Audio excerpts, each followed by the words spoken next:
right. All right, welcome everybody. Anybody hear any problems with sleep? Me. Brenda? I do sometimes, but it has to do with my gut. I don't like it out with the crack of dawn.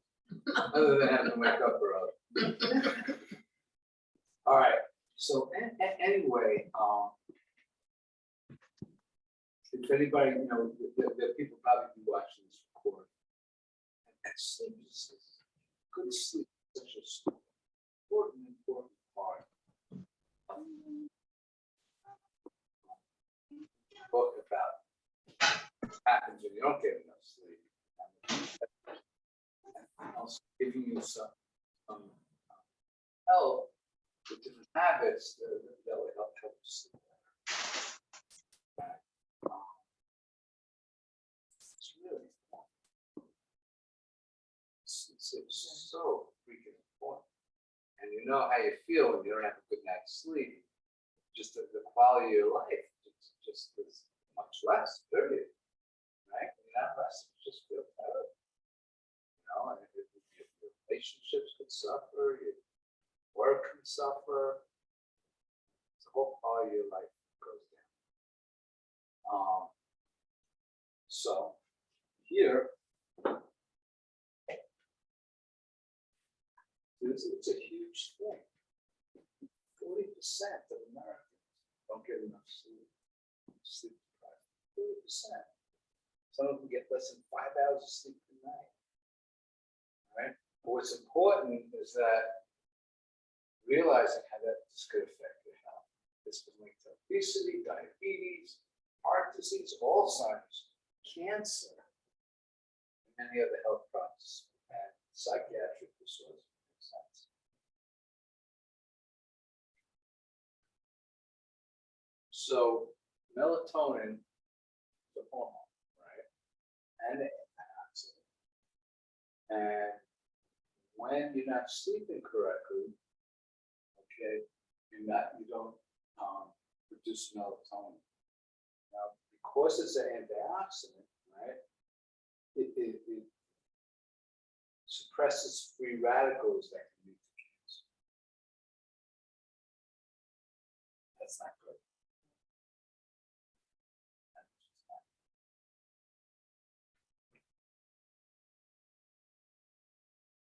Now the other thing is that you produce less growth hormone. If anybody here has done smart exercise, we talk about growth hormone that keeps you strong, healthy, and young.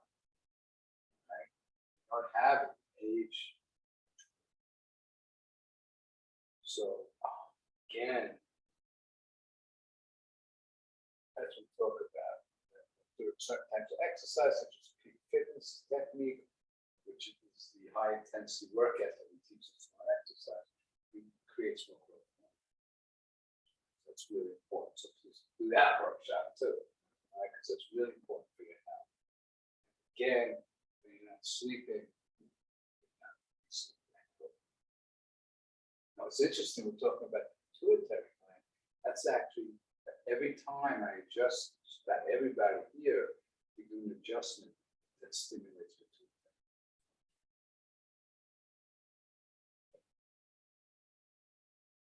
Alzheimer's is linked to lack of sleep. So when we sleep, the cerebrospinal fluid washes away all the inflammatory waste products from the brain. So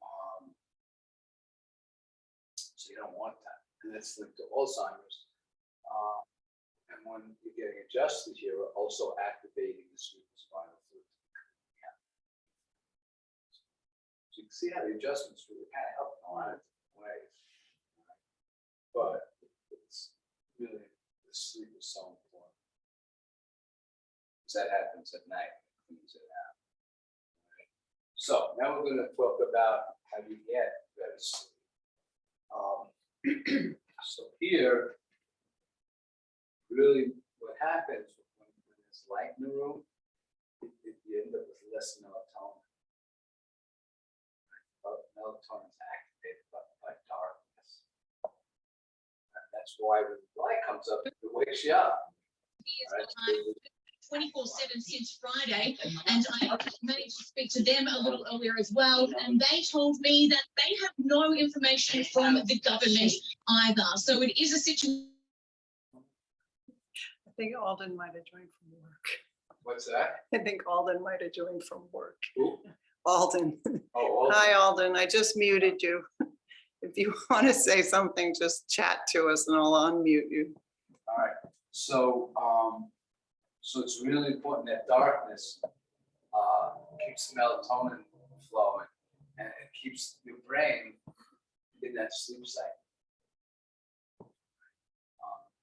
Often I'll actually sleep with a mask on. Right? If I go to sleep late and I want to sleep later, I'll put one of those sleep masks on so I can sleep. Just get deeper sleep. But the other thing is, a lot of people have different lights on, computer, stereo, the clock. All those things are affecting how you sleep. So have it as dark as possible. Scared of the dark, just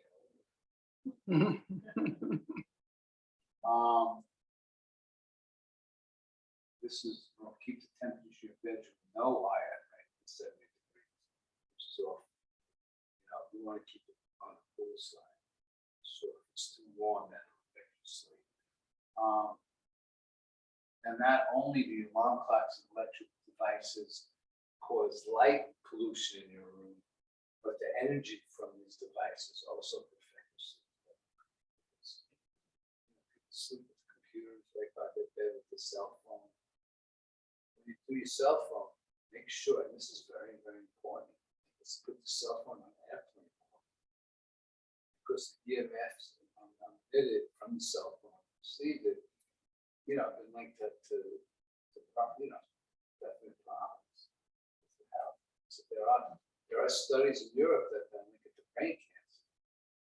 So you don't want to keep your phone on while you're sleeping, or put it on airplane mode. And I know, you say, well, what if, I don't know, what do people do? Have them call your landline. We don't have a landline. Nobody has a landline. I'm telling you, it's poison keeping that cell phone by your life. So, tonight, please, everybody who's listening to this, do it on airplane mode. This is very bad for sleeping. Mostly sleep. Eventually sleep. Eventually sleep. Meaning, so for one thing, like to sit up and watch TV, it's not a great thing to do. All right. Better to watch TV in another room and come back and then go to bed and sleep. All right. The other thing is, if you're having problems sleeping, don't stay in bed. So if you have insomnia, if you wake up in the middle of the night, you can't go back to sleep, you can just get out of bed, go do something else, have something to eat, meditate, stretch. All right. Don't stay in the bed because you're not gonna fall. You're not gonna have a restful sleep. You're just gonna be less tired. Anybody experience that? But if you get out, you do something, and you go back to bed, go to sleep often now too.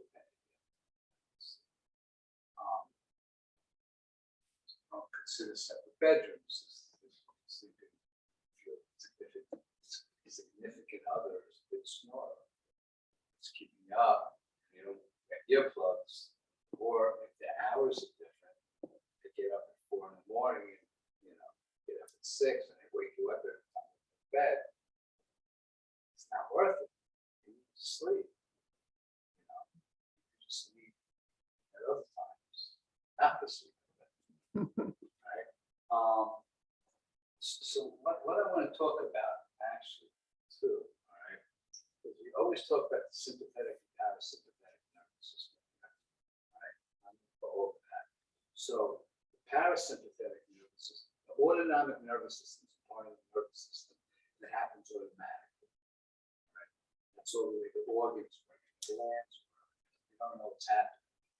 You eat food without like telling how food's like this. Right? Now that automatic nervous system is broken up into two different categories. One is the sympathetic nervous system and one is the parasympathetic nervous system. Sympathetic nervous system is survival, doing, fight or flight. Okay. Parasympathetic is relaxation, rejuvenation, health. So which part of your nervous system you think is better to be activated when you go to sleep? Parasympathetic, right? So everything that you could do to stimulate the parasympathetic nervous system before you go to sleep is going to help your sleep. Right? So if you're going to watch like a John Wick movie, right, before you go to bed, you think that's going to be good for your sleep or bad for your sleep? Bad, right? Because it's activating the sympathetic nervous system, right? If you're having a fight with your spouse right before you go to sleep, is that going to activate the parasympathetic or your sympathetic? Sympathetic, right? You know, so everything we could do. So what are the things that activate our parasympathetic nervous system? Stretching, meditation, relaxation, all these things that we actually teach in the other workshops. So, you know, take a nice hot Epsom salt bath, all these things that just kind of relax you. I really recommend stretching. I stretch every night before I go to bed. Makes a huge difference, especially if you've been working with your body all day or even sitting all day. Your muscles get achy. Right? I also recommend taking a magnesium supplement before you go to bed, which relaxes your muscles. So stretching and magnesium really can make a big difference. I find I sleep much better. I use magnesium. So all you know, there's a lot of things you could do. Now, when we were talking about parasympathetic and sympathetic, so when we're in survival, the body doesn't have a lot of energy for healing, left for healing. Everything's for doing. When we're parasympathetic, that's when we're able to actually rejuvenate the body. So that's the other reason why it's so important to get sleep. So it allows your body to heal. It's not going to heal the same way if you stress response, right? Imagine when you're in a stress response, what that does to your muscles. Does this all make sense? You know, it's very understanding, you know, it's pretty black and white, right? You know, definitely. Oh, you know, it's interesting too, is that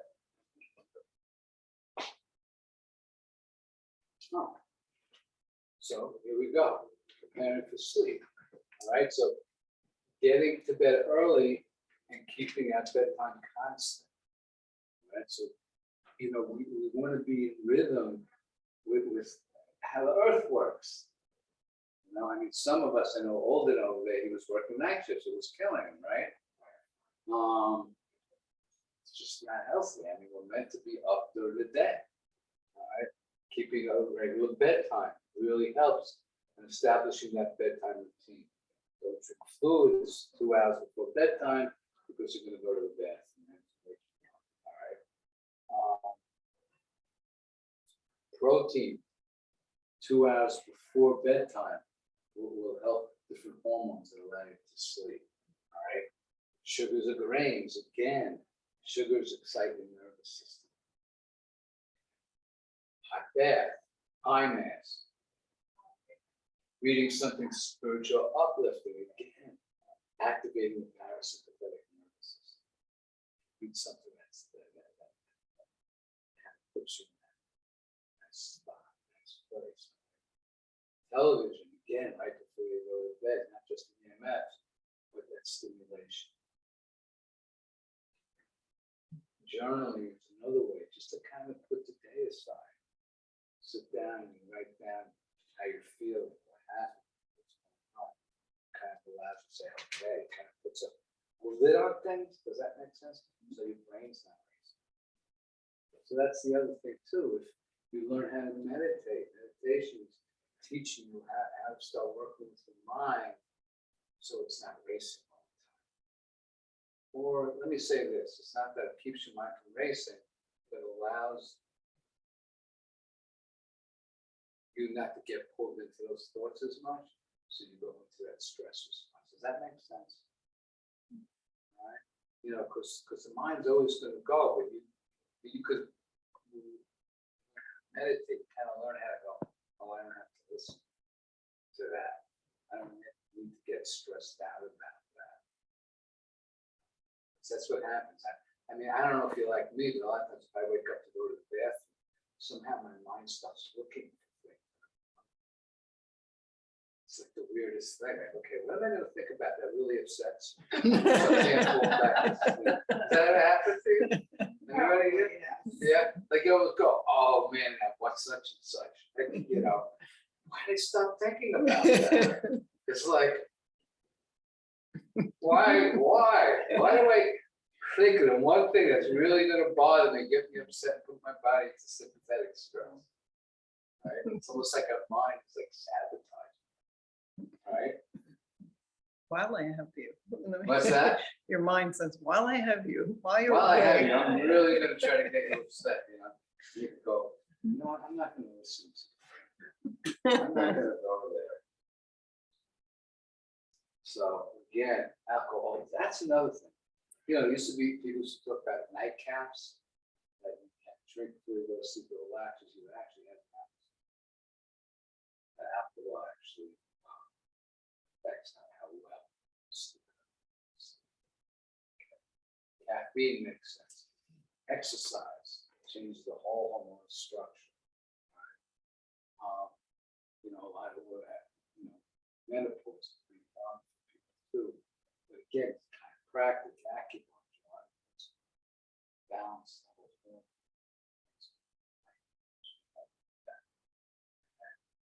Again, chiropractic keeps your nervous system balanced and healthy, which you sleep. And we have lots of people who had trouble sleeping and have benefit. The adjustments, every time you're getting adjusted, you're balancing your nervous system. Pulling you out of that stress response of fight or flight.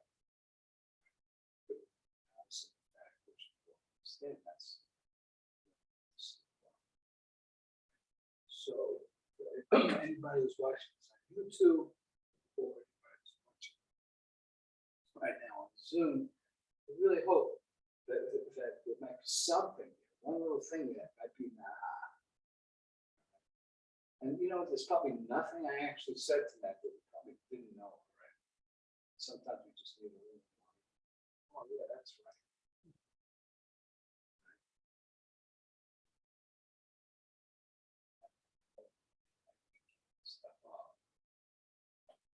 So, if you know somebody who has problems sleeping, have them watch this. This is all about our human chat.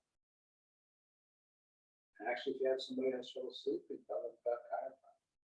Explain to them about the sympathetic, the parasympathetic nervous system, and how, because really in a way, it constantly stuck in that sympathetic. That would be a good thing for them to watch while they're not sleeping. I'll probably put them right to sleep.